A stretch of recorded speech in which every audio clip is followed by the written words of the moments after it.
Discussion boards are a tool used most frequently by online instructors as a simple way to engage students because it gives students a chance to demonstrate what they've gained from the learning content. It allows students to see learning content presented and interpreted through different perspectives, and it offers students feedback from classmates and their instructor. But instructors have to be careful about how they present discussion boards and the prompts they use in order for the discussions to be effective and engaging. Many students report feeling uninspired by discussion boards as they ask stagnant questions that don't offer any real room for discussion. A discussion prompt should be dynamic and elicit a diverse range of responses from students. The purpose of the discussion board is to allow students to understand the content from new perspectives or to share information with their peers that may not be common knowledge to everyone. The example presented here is a stagnant discussion prompt that doesn't allow for a variety of responses, and therefore no real discussion was able to progress.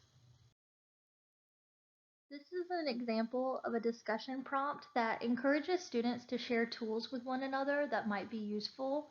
This prompt allows students the opportunity to share a diverse range of knowledge in order to support their peers and elicit discussion about how these tools can be used. Discussion forums don't have to be a direct test of knowledge acquired from that week's readings. Forums are meant to start a discussion. This can be through students sharing information they found useful, it can be sharing the learning content through real-world perspectives, or it can be healthy debate that students thoughtfully and respectfully argue different sides of a topic. The main idea is that communication is happening between students with instructor feedback as well. There are a variety of online tools that can require students to be more engaged with their content, require creativity, and increase interaction with their peers. Forums can be presented in the typical text-based fashion, but that's not the only way that can engage students. Instructors can begin with a video prompt from themselves and require students to respond with short video clips of themselves as a new and exciting way to present their prompt. They can also use visuals, including mind maps, visual timelines, interactive charts and graphs, anything that can spark creativity and elicit new and exciting ways to share information.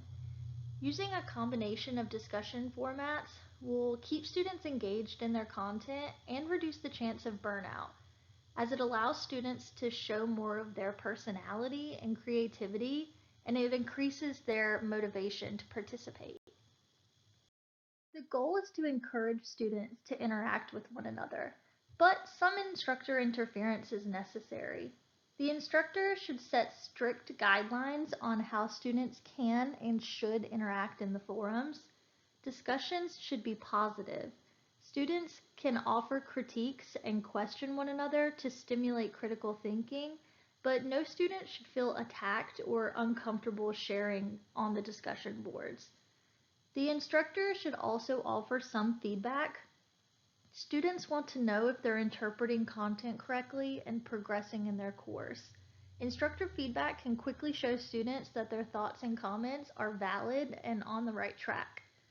While the instructor should be participating in the discussions to show they're interested and following along, the instructor shouldn't insert themselves into every conversation. The discussion board should foster community for the students more so than the instructor. For more information on discussion boards and learning communities, please refer to the articles here.